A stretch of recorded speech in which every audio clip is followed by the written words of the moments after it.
Good morning. आ चुके तो हमारी आज की क्लास में। ठीक है, जैसा मैंने तुम सबको बोला था कि हम इस क्लास में क्या करेंगे, जितने भी इंपॉर्टेंट क्वेश्चंस हैं जो पिछली कक्षाओं में आए हुए, आपके पिछले पेपर में आए हुए हैं, वो सारे हम यहाँ पर क्या करेंगे, सॉल्व करेंगे। मैं आपको, अगर आपने प्रोबेबिलिटी अभी तक नहीं पढ़ी तो पहले तो सारी क्लास देखो, शुरू से समझो, उसके बाद में आप इस क्लास पे आना। और अगर आपने सारी क्लासेस देख ली है तो ये सारे क्वेश्चन आप खुद से सॉल्व करने का ट्राई करना। अगर आपने ये जो भी क्वेश्चन मैं यहाँ पर आप करवाऊंगा, अगर आपने वो कर लिए खुद से, तो समझो आपको प्रायिकता में 4 नंबर लाने से कोई भी नहीं रोक सकता। ये कितने की हमारी 4 मार्क्स के प्रश्नावली, समझो 4 नंबर आपके पक्के समझो। आप अगर आपने जो सवाल मैं यहाँ करवाने जा रहा हूं अभी सारे, वो अगर आप खुद से कर लेते हो तो कंफर्म आपके 4 नंबर है। अगर जो नहीं कर पाते उनको भी कोई दिक्कत नहीं है। आप जो भी क्लासेस हमने ली है, 4-5 क्लासेस हम ले चुके हैं उसके ऊपर, वो सारी क्लासेस 1 बाय 1 आप देख लेना, आपके सारे कंसेप्ट्स क्लियर हो जाएंगे। उसके बाद में आप इन क्वेश्चंस को सॉल्व करने का ट्राई करना, और अगर आप कर लेते हो इनको तो बहुत अच्छी बात है। अब देखो, ये आया हुआ आपके 2012 में, 2012 में माध्यमिक शिक्षा बोर्ड राजस्थान में इसको पूछा गया था। देखिए चलो क्वेश्चन क्या है, एक थैले में 3 लाख। देखो एक चीज ध्यान से सुनो, जब भी आपके सामने प्रश्न है, चाहे वो कोई सी भी प्रश्नावली का हो, कोई से भी टॉपिक का हो, किसी भी सब्जेक्ट का हो, प्रश्न को एक बार नहीं 2 बार रीड करो, 2 बार पढ़ो, समझो पहले कि कहना क्या चाह रहा है, उसके बाद में दिमाग लगाओ कि अब कैसे सॉल्व करना है इसको। देखो पूछा क्या है हमसे, एक थैले में 3 लाल और 5 काली गेंद है। ठीक है भैया, समझ में आ गया, 3 लाल है और 5 काली है। इस थैले में से एक गेंद यादृच्छिक निकाली जाती है, मतलब अचानक से एक गेंद निकाली जाती है, और इसकी क्या प्रोबेबिलिटी की गेंद काली नहीं है। देखो ध्यान से देना, समझना, पूछा क्या है, प्रोबेबिलिटी किस चीज की निकालने की, गेंद काली नहीं है। तो सबसे पहले वही बेसिक फंडा अपना, अनुकूल परिणाम बटे कुल परिणाम। तो हमारे पास में यहां पर अगर हम कुल परिणामों की बात करें तो थैले में गेंद कितनी है, थैले में हमारे पास टोटल बॉल है 3 लाल है प्लस 5 काली है, यानी कितनी गेंद है, 8 गेंद है हमारे पास। तो 8 क्या हो जाएंगे, हमारे कुल परिणाम हो जाएंगे। अब हमसे पूछा है कि गेंद काली नहीं है। अगर हमसे पूछता कि गेंद काली है तो काली गेंद की प्रायिकता तो हमको पता है कैसे निकालते हैं, क्योंकि टोटल काली गेंदें कितनी है, 5 है, और कुल परिणाम कितने हैं, 8 है। तो हम अगर पहले काली गेंद की निकाले कि गेंद की काली होने की प्रायिकता, काली गेंद होने की प्रायिकता अगर हम यहां पर निकाल ले तो क्या होगा, काली गेंदें टोटल कितनी है, 5 गेंद है हमारे पास में, और अनुकूल कुल परिणाम कितने हैं हमारे पास, 8 है। ये हमारे अनुकूल परिणाम हो गए और ये हमारे कुल परिणाम हो गए। तो कितना आ गया, 5/8। चूंकि हमसे ये नहीं पूछा है, हमसे पूछा है कि काली नहीं होने की प्रायिकता क्या होगी, तो हम जानते हैं कि प्रायिकताओं का जो योग होता है गेंद के काली, देखो मैंने तुमको समझाया भी है क्लास में भी, एक बार फिर से समझ लो कि गेंद के काली होने की प्लस गेंद के काली नहीं होने की, गेंद के काली नहीं होने की जो प्रायिकता का जो मान होता है वो कितना होगा, 1 होगा। अब चूंकि गेंद के काली होने की प्रायिकता मैं निकाल चुका हूं 5/8 ये वाली, तो यहां मैं जब 5/8 रखूंगा प्लस गेंद के काली नहीं होने की जो मेरे को निकालना है, इसको ऐसे ही रहने देते हैं, बराबर 1। इसको मैं उधर ले जाऊंगा तो मेरे को चाहिए क्या, ये वाला, इसको मैं इधर ही रहने देता हूं, तो काली नहीं होने की प्रायिकता क्या आ जाएगी मेरी, 1 - 5/8। यहां पर हमको पता है इसको सॉल्व कैसे करते हैं, 8 यहां पर एलसीएम लेते हैं और इसको क्या हो जाएगा, 8 - 5/8, और 8 में से 5 जाएंगे तो 3/8। तो गेंद के काली नहीं होने की प्रायिकता कितनी आ जाएगी, 3/8। अगर आपका ये आंसर आ चुका है सही तो समझिए आप सही रास्ते पर चल रहे हो। इसके बाद में हम करते हैं नेक्स्ट। तो ये रहा हमारा नेक्स्ट सवाल। क्या है सवाल हमारा, है कि जब 2 पासों को एक साथ फेंका जाता है तो इस बात की क्या प्रायिकता है कि दोनों पासों पर आने वाली संख्याओं का योग 7 है। ये भी आपके लास्ट ईयर एग्जाम में आया था 2012 में। अब देखो यहां पर क्या है, 2 पासों को एक साथ फेंक रहे हैं हम, इसके लिए मैंने आपको अलग से एक स्पेशल क्लास ली है 2 पासे वाले। जब 2 पासों को एक साथ उछाला जाता है या एक पासे को 2 बार उछाला जाता है तो कितने कुल परिणाम होंगे और क्या क्या संभव परिणाम होंगे और किस परिणाम की प्रायिकता कितनी होगी, वो सब मैंने कुछ कराया हुआ है, उसी में से आया हुआ है सवाल।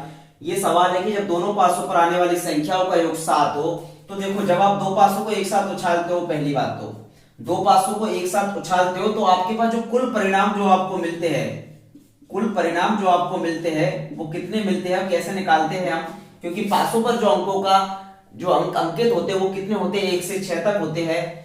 अब हमने पासे को कितनी बार उछाला है, पासे को हमने दो पासे हमारे पास गया, 2 बार उछाला है एक पासे को, ऐसे कह लो आप, या 2 पासों को एक बार उछाला है, तो यहां पर कितना आ जाएगा 6 की पावर 2, तो कितना आ जाएगा हमारे पास 6 गुना 6 कितना आ जाएगा 36 हमारे पास आ जाते हैं कुल परिणाम। अब हमसे पूछा है कि दोनों पासों पर आने वाली संख्याओं का योग या अंकों का योग कितना हो, 7 हो। तो देखो इसमें कौन कौन से हमारे पास अनुकूल परिणाम बनेंगे, जरा ध्यान देना एक बार। अनुकूल परिणाम हमारे पास कौन कौन से बनेंगे, या तो जब हमने पहले पासे को उछाला या 2 पासों को जब हमने फेंका तो हो सकता है कि पहले पासे पर 1 आ जाए और दूसरे पासे पर कितना आए, 6 आए। पहले पासे पर अगर 1 आ रहा है तो दूसरे पासे पर 6 आना जरूरी है, क्योंकि सवाल की शर्त ही यही है कि संख्याओं का योग कितना होना चाहिए, 7 होना चाहिए। अगर दूसरे पर 6 नहीं आएगा तो अंकों का योग 7 नहीं होगा। अब जब पहले पासे पर 1 आ रहा है दूसरे पर 6 आएगा तो अंकों का योग कितना हो गया, 7। ठीक है, दूसरा अगर पहले पासे पर 2 आ जाता है तो जरूरी है कि दूसरे पारे पर 5 ही आना चाहिए, क्योंकि तभी अंकों का योग कितना होगा, 7। ऐसे ही जब पहले पासे पर 3 आ रहा है तो दूसरे पासे पर कितना आना चाहिए, 4 आना चाहिए। पहले पासे पर अगर 4 आ रहा है तो दूसरे पर 3 आना चाहिए, पहले पासे पर अगर 5 आ रहा है तो दूसरे पर 2 आना चाहिए, और अगर पहले पासे पर 6 आ रहा है तो दूसरे पासे पर यह शर्त है कि 1 आना चाहिए, क्योंकि अंकों का योग 7 करना है, अंकों का योग 7। इसके अलावा ये जो 36 जो कुल परिणाम है, इन कुल परिणामों में केवल ये जो हमने अनुकूल परिणाम लिखे, इनके अलावा कोई भी ऐसा परिणाम नहीं है जिन पर कि अंकों का योग 7 आ जाए। तो हमारे पास टोटल अनुकूल परिणाम कितने बनते हैं, 1 2 3 4 5 6, यानी अनुकूल परिणाम हमारे पास बनते हैं टोटल कितने, 6।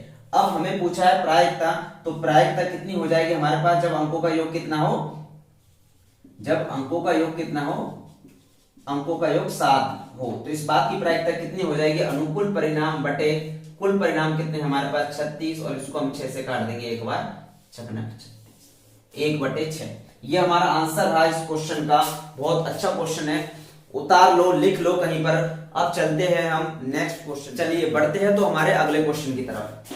तीसरा जो हमारा क्वेश्चन है ये क्या है, ये हमसे कह रहा है कि 52 पत्तों की अच्छी प्रकार से फेंटी गई ताश की एक गड्डी में से यादृच्छिक एक पत्ता निकाला जाता है, तो प्रायिकता ज्ञात करो कि जो निकाला गया पत्ता है वो लाल रंग का बादशाह होगा, दूसरा है हमारे पास में एक बेगम या गुलाम होगी। तो इसकी क्लास तो हमने अभी ली है, लास्ट क्लास हमारी इसी के ऊपर थी, ताश के पत्तों के ऊपर, जिसमें अब देखो लाल रंग का बादशाह, क्या पूछा हमसे, लाल रंग का बादशाह।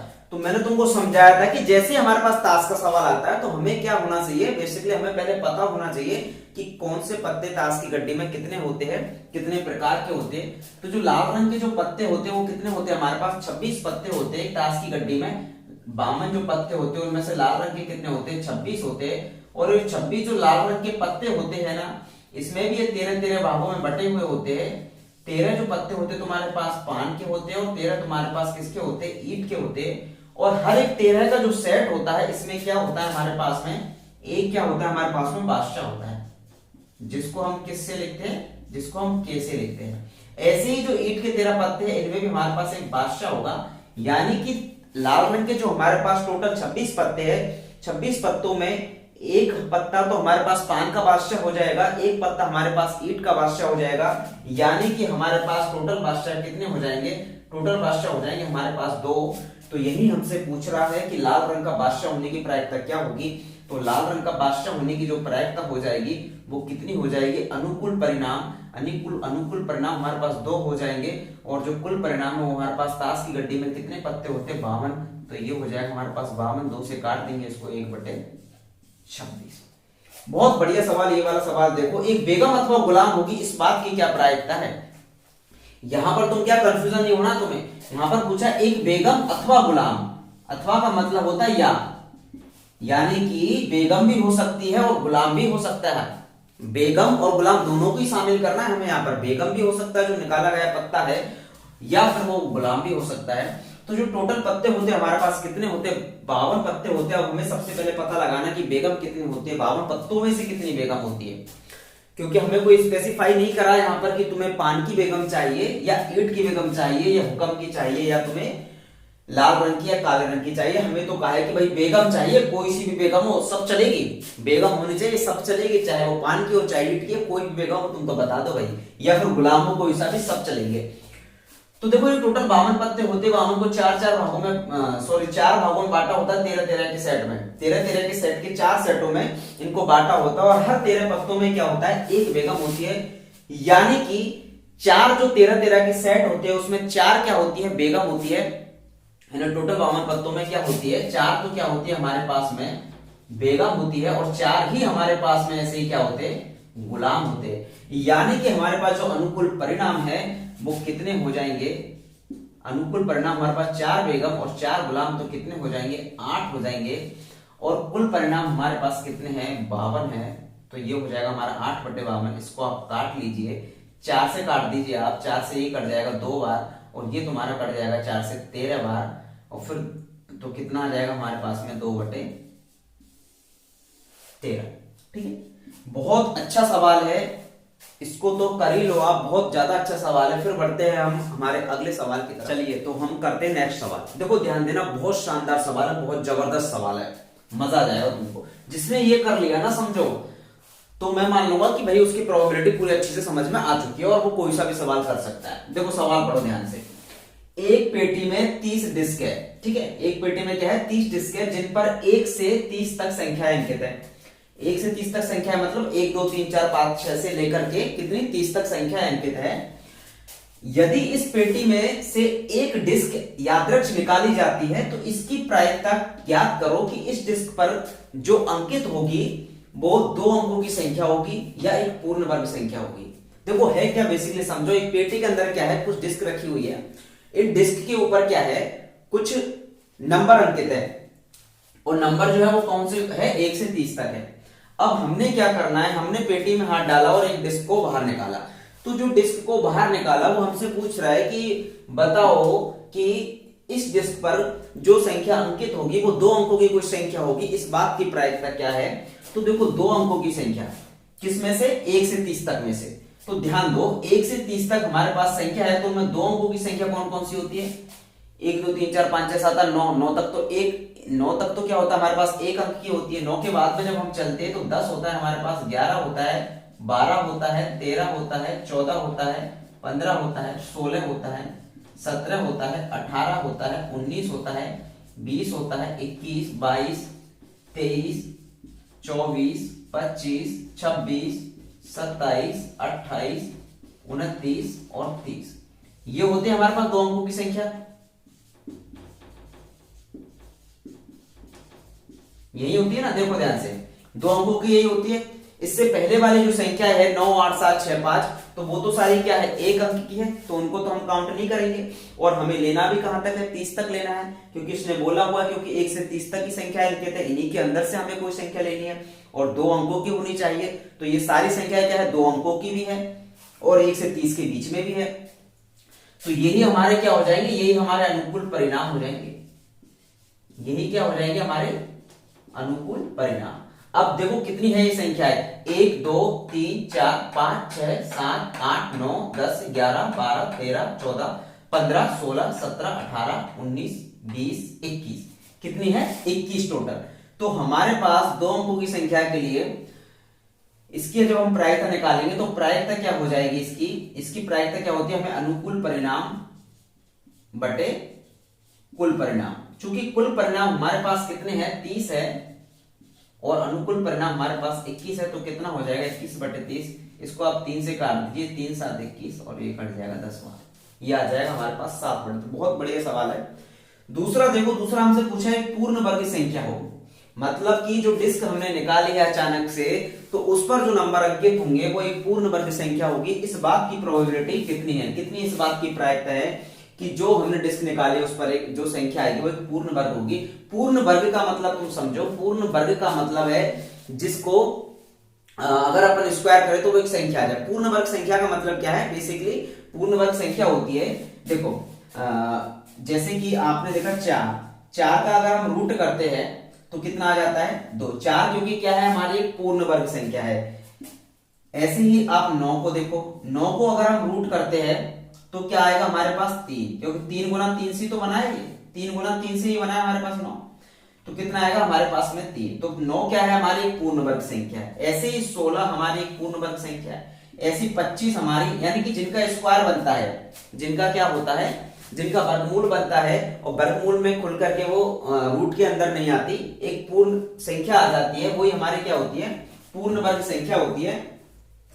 तो जो ये हमारी, इसमें देखो आप इन संख्याओं में से हमें 1 से और 30 तक की संख्याओं में आप बताओ और कौन कौन सी पूर्ण वर्ग संख्या है। तो हमारी इसमें अगर हम बात करें तो हमारी पूर्ण वर्ग संख्या कौन कौन सी है, 4 हमारी पूर्ण वर्ग संख्या है, 9 हमारी पूर्ण वर्ग संख्या है, 16 हमारी पूर्ण वर्ग संख्या है, 25 हमारी पूर्ण वर्ग संख्या है। बस ये 4 संख्याएं जो है यही हमारी पूर्ण वर्ग संख्या है 1 से 30 के बीच में। इनके अलावा कोई सी भी नहीं है, आप देख लो। तो कितनी हो गई, 1 2 3 4। तो जब प्रायिकता हम निकालेंगे यहाँ पर पूर्ण वर्ग संख्या की, तो क्या हो जाएगा हमारे पास अनुकूल परिणाम जो कि हमारे पास 4 है, बटे कुल परिणाम जो कि हमें 30 दिए हुए है। इसको आप काट सकते हो 2 से, ये 2 से कट जाएगा 2 बार, ये कट जाएगा 15 बार। ये हो गया आपका ये वाला सवाल। बहुत अच्छा सवाल है, बहुत इंपॉर्टेंट सवाल है। ये आपकी समझ में अगर आ गया तो बहुत बढ़िया है, नहीं आया तो आप एक बार रिवीजन कर लीजिए। पहले देखो, जैसे ही मैं सवाल हाथ तुमको बोर्ड पे देता हूं, वीडियो को करो पॉज और सबसे पहले अपनी एक कॉपी लेकर के बैठ जाओ, खुद सॉल्व करो उसमें, क्योंकि अगर आपने वो सॉल्व कर लिया खुद से तो समझाओ, यहाँ पर मेरे को कराने का ना कराने के लिए आपको कोई नुकसान नहीं होगा। अगर आपकी समझ में नहीं आता है, आपसे वो सवाल नहीं होता है, फिर आप वीडियो को देखो, एक बार में समझ में नहीं आता है, स्पीड कम करके देखो, दोबारा देखो, पर आपको समझ में आना चाहिए। अगर समझ में नहीं आता तो कमेंट बॉक्स में डाल दो, मैं अगली क्लास जब भी लूंगा तो पहले तुम्हारे सारे डाउट। अच्छा देखो नेक्स्ट सवाल, ये बहुत बढ़िया सवाल है। कौन सा सवाल, कौन से नंबर का है, ये हमारे 5वें नंबर का ना। एक पिग्गी बैंक में, पिग्गी बैंक क्या होता है, पिग्गी बैंक होता है गुल्लक। गुल्लक देखा आपने, छोटे बच्चे जो पैसे इकट्ठे करते हैं गुल्लक में डालते हैं, 1 रुपए के सिक्के, 2 रुपए के सिक्के, उसको ही बोलते हैं पिग्गी बैंक। एक पिग्गी बैंक में 1 रुपए के 100 सिक्के, 1 रुपए के कितने हैं 100 सिक्के, 2 रुपए के 25 सिक्के, 5 रुपए के 15 सिक्के और 10 रुपए के 10 सिक्के हैं। यदि पिग्गी बैंक को गुल्लक को हिलाकर उल्टा करने पर कोई एक सिक्का गिरने के परिणाम क्या है, संप्रायिक है। संप्रायिक का मतलब समझो, जैसे कि संप्रायिक का मतलब होता है हर एक चीज की प्रोबेबिलिटी क्या है, समान है। सिक्का गिरने की जो प्रोबेबिलिटी है वो क्या है, समान है। मतलब कि अगर आपके पास जो गुल्लक है, गुल्लक में जितने भी सिक्के हैं, तो ऐसा नहीं कि भाई एक सिक्के का साइज छोटा है एक का बड़ा है, कि एक जिसका साइज छोटा वो जल्दी बाहर आएगा, ऐसा कुछ भी नहीं है। मतलब सभी के जो परिणाम है वो कैसे संप्रायिक है, मतलब कोई भी बाहर आ सकता है रैंडमली, ऐसा कोई चक्कर नहीं है कि भाई 1 रुपए का छोटा सिक्का होता है 5 का मोटा होता है तो वो नहीं निकलेगा।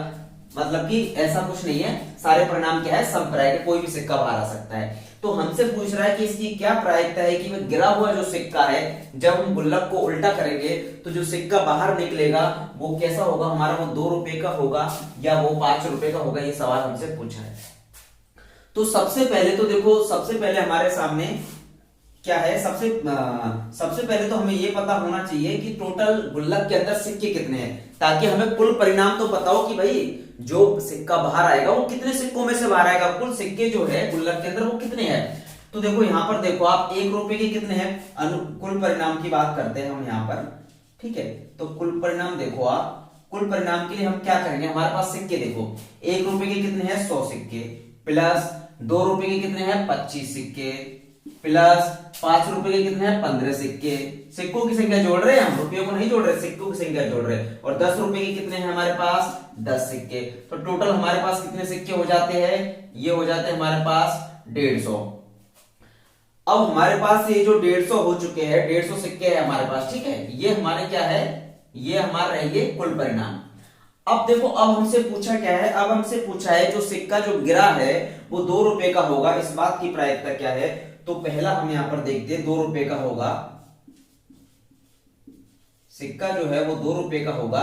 तो 2 रुपए के लिए आप अनुकूल परिणाम देखो। सबसे पहले 2 रुपए के सिक्कों की संख्या कितनी है, तो 2 रुपए के सिक्के की संख्या कितनी है, यहाँ पर 25 है। तो अनुकूल परिणाम हो जाएगा हमारे 25 बटे कुल परिणाम हमको पता है कितने हैं 150। इसको हम जब काटेंगे इससे तो कितनी बार जाएगा 6 बार, 1/6। दूसरा सवाल आप देखो, दूसरा सवाल भी सेम ऐसा ही है। ये हमसे पूछा है कि जब हम गुल्लक को उल्टा करेंगे पिग्गी बैंक को, तो उसमें से जो सिक्का बाहर निकलेगा वो 5 रुपए का होगा, इस बात की क्या प्रोबेबिलिटी है। तो सिक्का कितने का होगा, 5 रुपए का होगा। तो 5 रुपए के सिक्कों की संख्या आप यहाँ पर सबसे पहले देखो ताकि हमें अनुकूल परिणाम मिल जाए। तो 5 रुपए के सिक्कों की जो संख्या है वो है हमारे पास 15, ये हमारा अनुकूल परिणाम हो जाएगा और कुल परिणाम हमारा 150 है, इसको हम काट देंगे 15 से 1/10। ये होगा हमारा सवाल, बहुत बढ़िया सवाल था। तो इसकी प्रैक्टिस करो आप पहले वीडियो को पॉज कर दिया करो और पहले खुद से प्रैक्टिस किया करो, ठीक है। चलो नेक्स्ट सवाल की तरफ डिस्कशन करें। हमारे सारे सवाल हमने जो रिटर्न वाले सवाल थे वो सारे कर लिए। अब हम कुछ ऑब्जेक्टिव टाइप के सवाल कर लेते हैं जहां से तुमसे 1 नंबर का प्रश्न पूछने के सबसे ज्यादा चांस है। तो जो कुछ क्वेश्चंस मैं यहाँ पर करवाऊंगा ऑब्जेक्टिव टाइप, आप उनको क्लियर कर लो, उनके आप आंसर देते चलना मेरे साथ साथ, ठीक है। मेरे से पहले आप सवाल को देख लो, वीडियो को पॉज कर लो और खुद आंसर दो उसका।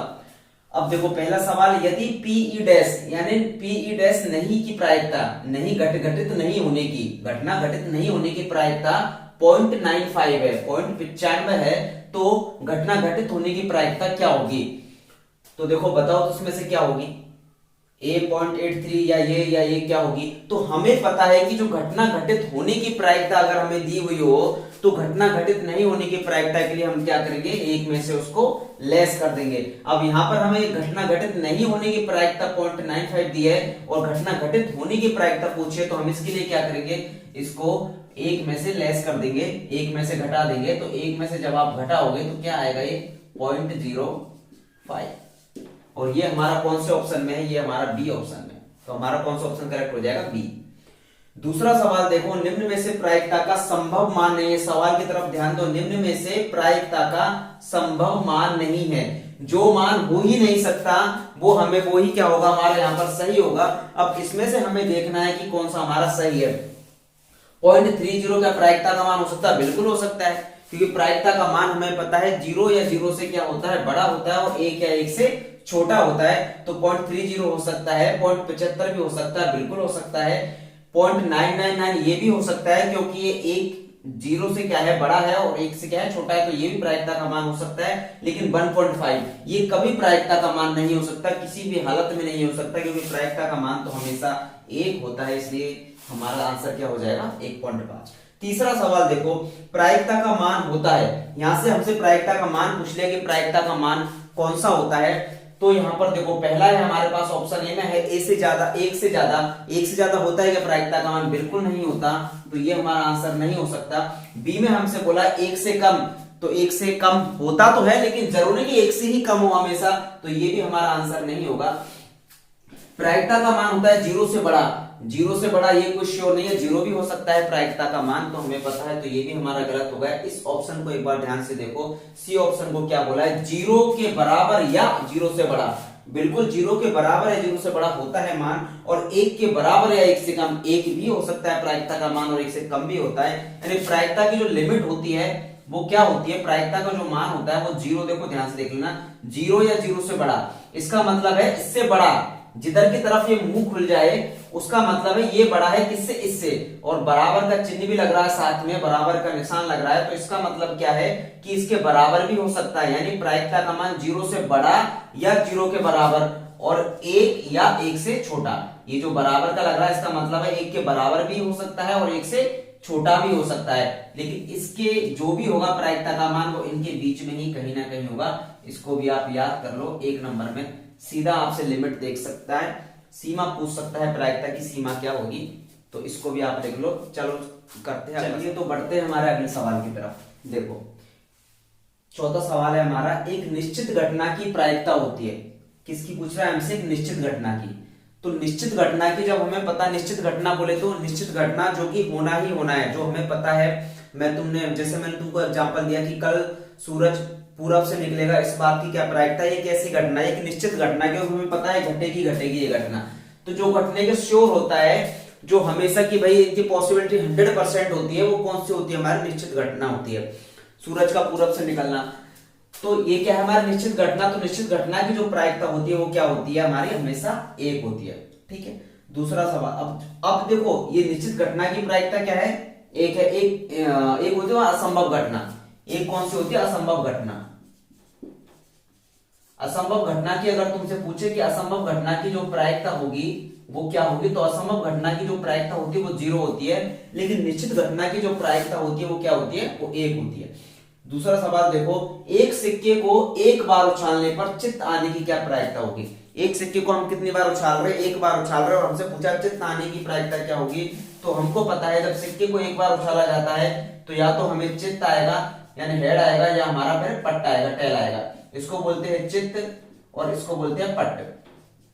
अब चित्त आने की प्रायिकता, क्योंकि हमारे पास कुल परिणाम कितने हैं, 2 है, और हमें पूछा क्या चित्त आने की, तो अनुकूल परिणाम कितना है 1, तो क्या हो जाएगा हमारा 1/2, और 1/2 तो कहीं इसमें है नहीं ऑप्शन में, लेकिन जब हम इसमें भाग देंगे तो क्या आएगा हमारा 0.50। तो ये कौन सा आंसर है हमारा, ये हो जाएगा सी आंसर। लास्ट सवाल देखो, हमारा फाइनल लास्ट सवाल है, एक पासे को एक बार फेंका जाता है तो एक विषम संख्या आ जाए, इस बात की क्या प्रायिकता है। जब एक पासे को हम कितना फेंक रहे हैं, एक बार फेंक रहे हैं, तो विषम संख्या है, इस बात की क्या प्रायिकता है। तो मैंने तुमको बताया था कि पासे को जब एक बार फेंका जाता है तो कुल परिणाम जो हमको मिलेंगे वो कितने मिलेंगे, कौन कौन से मिलेंगे। देखो, पासे को एक बार फेंकने पर 1 आ सकता है, 2 आ सकता है, 3 आ सकता है, 4, 5, 6 ऐसे नंबर कुछ हमें आ सकते हैं। अब हमसे पूछा है कि विषम संख्या आने की प्रायिकता, तो विषम संख्या कौन कौन सी है इसमें तुम जानते हो, जिसमें 2 का पूरा भाग नहीं जाता, वो क्या होती है हमारी विषम संख्या होती है। ये हमारी एक विषम संख्या है, 3 विषम संख्या है, 5 विषम संख्या है। तो कितने हो गए, 1, 2 और 3, यानी 3 हमारे क्या हो गए हमारे पास में। अनुकूल परिणाम कितने हो गए हमारे पास में 3, और कुल परिणाम जो है हमारे पास में है 6। अब हमको निकालनी है प्रायिकता, तो क्या हो जाएगा हमारा अनुकूल परिणाम बटे कुल परिणाम, ये 3 इससे कट जाएगा, कितना आ जाएगा 1/2, और 1/2 हमारा कौन सा आंसर है, ये रहा। तो ये हमारे सारे हो गए सवाल किसके, प्रायिकता के। आज हमारी प्रायिकता की लास्ट क्लास थी। अब हमने प्रोबेबिलिटी समझ लो कंप्लीट हो चुकी है हमारी पूरी, इसमें कोई भी सवाल बाकी नहीं रह गया है। तो जितने भी सवाल हमने करे हैं उन सबके आप प्रैक्टिस करिए अच्छे से, ठीक है। और अगर आपने कितनी क्लास है हमारे साथ, 5 या 6 क्लास हमने प्रोबेबिलिटी के ऊपर लिया, तो इन सभी क्लासों की आप अच्छे से प्रैक्टिस करिए, और इससे बाहर आपका कोई भी क्वेश्चन नहीं जाएगा। अगर आपको फिर भी कोई परेशानी आती है तो एक क्लास को आप 2 बार देखो, 3 बार देखो, समझ में नहीं आता 4 बार देखो। लेकिन अगर फिर भी आपको दिक्कत है तो आप नीचे कमेंट बॉक्स में कमेंट कर देना। अगर कोई सवाल को लेकर के दिक्कत है, कैसी भी प्रॉब्लम है, तो आप उसको कमेंट में कर देना। बाकी मैं अगली क्लास जब भी लूंगा तो हम पहले हमारा डाउट क्लास सॉल्व कर लेंगे। बाकी बस इसकी प्रैक्टिस करो, और बहुत बढ़िया है, ये हमारे 4 नंबर दे करके जाएगी तुमको, ठीक है। बाकी अगर वीडियो तुमको अच्छा लगा हो तो लाइक करो, शेयर करो, और चैनल को सब्सक्राइब भी कर देना, और अपने दोस्तों के साथ शेयर करो यार। जो भी आपके दोस्त वगैरह है जो 10th क्लास में पढ़ रहे हैं, 9th में है, आपको लगता है कि यार उनको भी जरूरत है। ऑनलाइन का सबसे बड़ा फायदा पता है क्या है, ऑनलाइन का सबसे बड़ा फायदा ही यही है कि देखो क्लास में क्या होता है, क्लास में आपको टीचर समझाता है, समझ में नहीं आया हमने टीचर को बोला, चलो उसने एक बार और समझा दिया, 2 बार और समझा दिया, लेकिन वो बार बार तो नहीं समझा सकते ना हमको, टाइम, क्योंकि टाइम बहुत कीमती होता है देखो क्लास में। लेकिन यहाँ क्या है, यहाँ आपके पास बहुत मौका है। अगर आपको पहली बार में क्लास समझ में नहीं आती है, रिपीट मोड पर देखो, स्पीड कम करके देखो, जैसे आप देखनी है वैसे देखो, कितनी बार देखो, रोकने टोकने वाला है नहीं आपको। तो ये सबसे बढ़िया फायदा है इसका। तो इसलिए मैं आपको कहता हूं कि ऑनलाइन मोड में जितनी जल्दी आप आ जाओ उतनी जल्दी ट्राई करो कि आप इस चीज के माहौल में बहुत जल्दी डल जाओ, क्योंकि आने वाले टाइम में ज्यादातर पढ़ाई जो है वो ऑनलाइन ही होने वाली है। तो इसलिए और बस जो भी आपके दोस्त वगैरह है उनके साथ चैनल को शेयर करो, सब्सक्राइब वगैरह करवाओ, और फिर बस हम आगे बढ़ते हैं। अगले हम चैप्टर शुरू करेंगे आपका, शायद आई थिंक 8th प्रश्नावली हम शुरू कर सकते हैं आपके, ठीक है। 8th त्रिकोणमिति, ट्रिग्नोमेट्री आपकी हम शुरू करेंगे, पर पहले इसके सारे सवालों को क्लियर करो। अगर कोई सवाल आपसे नहीं बनता है तो आप कमेंट बॉक्स में बता देना मुझे, ठीक है। बाकी बस बेस्ट ऑफ लक।